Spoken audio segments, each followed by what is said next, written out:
ये present continuous tense के negative sentence की तरफ चले।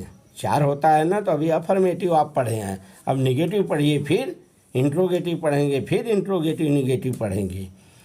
तो आइए प्रेजेंट कंटिन्यूअस टेंस का निगेटिव सेंटेंस की तरफ चलते हैं।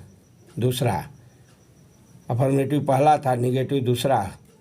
तो निगेटिव का मतलब श्रोताओं छात्रों होता है नकारात्मक वाक्य। ठीक है जी, नकारात्मक का मतलब क्या होता है, नहीं शब्द लगा रहता है।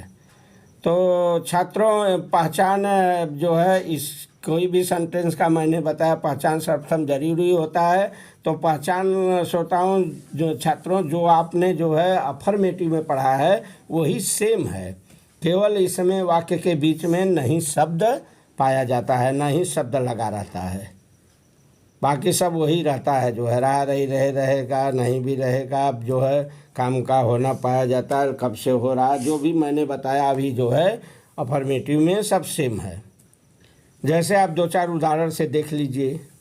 राम फुटबॉल नहीं खेल रहा है, मैं किताब नहीं लिख रहा हूँ, वे स्कूल नहीं जा रहे हैं, हम लोग नहीं जा रहे हैं। चार उदाहरण आपको मैंने दे दिया। अब पहला उदाहरण में देख लीजिए, राम फुटबॉल नहीं खेल रहा है, नियम सब वही है। पहचान आपने कर लिया, पहचान के बाद कर्ता क्रिया कर्म मैंने आपको विधिवत बता दिया। कर्ता को जो है जैसे फर्स्ट राम फुटबॉल नहीं खेल रहा है, पहला उदाहरण देखिए, तो इसमें कर्ता राम है, खेलना जो है एक क्रिया है, और फुटबॉल है, बीच में एक कर्म है। ठीक है। उसी तरह दूसरे में मैं किताब नहीं लिख रहा हूँ, तो आई जो है मैं ये कर्म करता है, लिख रहा हूँ ये क्रिया है, और किताब जो है कर्म है। तो ये पिछले में जो है अफर्मेटिव में मैंने आपको विस्तार से बता दिया, यहाँ बताने की ज़रूरत नहीं है।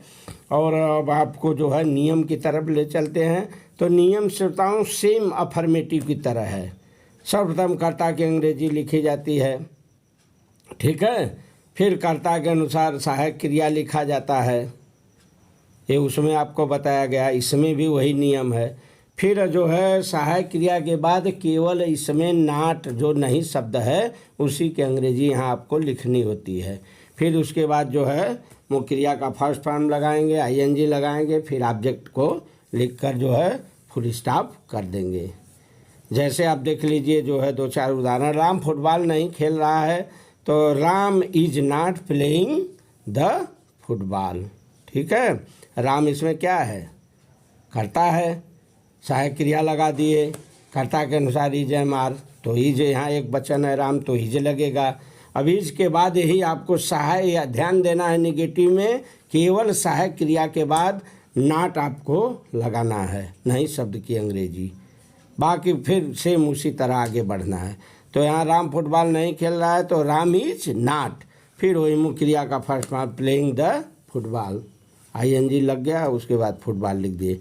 दूसरा ऐसे समझ लीजिए जो है मैं किताब नहीं लिख रहा हूँ, तो इसमें जो है कि मैंने बार बार बता रहा हूँ कि जो है नहीं शब्द की अंग्रेजी जो है सहायक क्रिया के बाद लिखी जाती है, बस यही इसमें नियम है निगेटिव में, बाकी सब अफर्मेटिव की तरह है। सर्वप्रथम कर्ता की अंग्रेजी लिखी जाती है, फिर कर्ता के अनुसार जो है सहायक क्रिया इज एम आर लिखा जाता है, फिर नहीं शब्द की इसमें अंग्रेजी लिखेंगे, फिर मुख्य क्रिया का फर्स्ट फॉर्म आईएनजी लगाएंगे, फिर जो है कर्म को लिख देंगे, यदि कर्म है नहीं है तो फुल स्टॉप लगा देंगे। यही तो नियम है, क्या फैक्टर तोड़ना है, एकदम इजी तो है। वे स्कूल नहीं जा रहे हैं, they are not going to school. ध्यान दीजिए तीसरे उदाहरण में, दे करता है, बहुवचन है इसलिए आर लगा है, फिर नाट लग गया, मैंने बार बार बता रहा हूँ निगेटिव में जो है सहायक क्रिया के बाद नाट की अंग्रेजी केवल लिखी जाती है, बाकी सब सेम अफर्मेटिव का नियम है। तो मुख्य क्रिया का फर्स्ट फॉर्म इसमें भी लग गया, उसमें भी लगा था अफर्मेटिव में, आईएनजी इसमें भी लगा, उसमें भी लगा, कर्म इसमें भी है, उसमें भी है। तो वे स्कूल नहीं जा रहे हैं, they are not going to school. हम लोग नहीं जा रहे हैं, हम लोग क्या है, करता है, जा रहे हैं क्रिया है, कर्म है ही नहीं है इसमें, तो नहीं लिखेंगे। तो हम लोग स्कूल नहीं जा रहे हैं, तो हम लोग के सर्वप्रथम अंग्रेजी हमने बताया जो है नियम में ध्यान दीजिएगा छात्रों।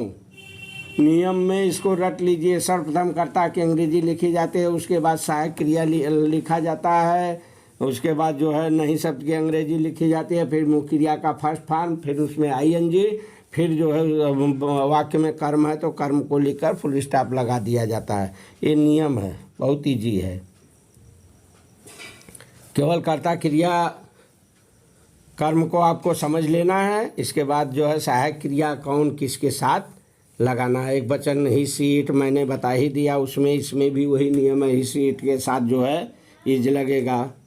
बहुवचन है आई वी यू दे, क्या है बहुवचन है, प्लूरल नंबर में आता है। सिंगुलर नंबर में ही सीट आता है। तो वी यू दे सब है, तो इसके लिए आर का इसमें प्रयोग होता है सहायक क्रिया के रूप में।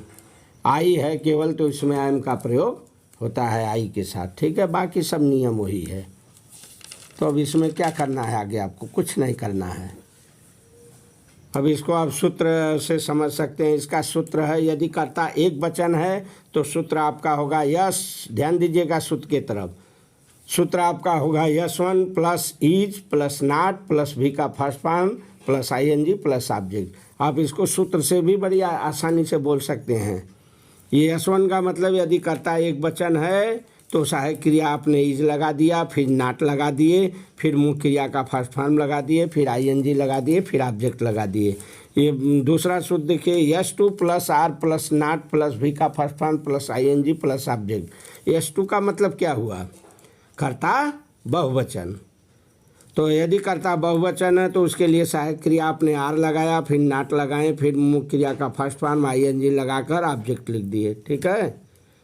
तीसरा देख लीजिए सूत्र आई के साथ क्या सूत्र है। जो है आई अगर है तो आई के साथ है I plus am plus not plus V का first form plus ING plus object. I का मतलब मैं, यदि मैं है तो आई के साथ एम लगता है, एम लग गया तो फिर उसके बाद जो है नॉट लगा दिए, भी का फर्स्ट फॉर्म लगा दिया, आईएनजी प्लस ऑब्जेक्ट। वही जो नियम है उसी को जो है सूत्र के रूप में लिख दिया जाता है, शॉर्ट में, बहुत ईजी।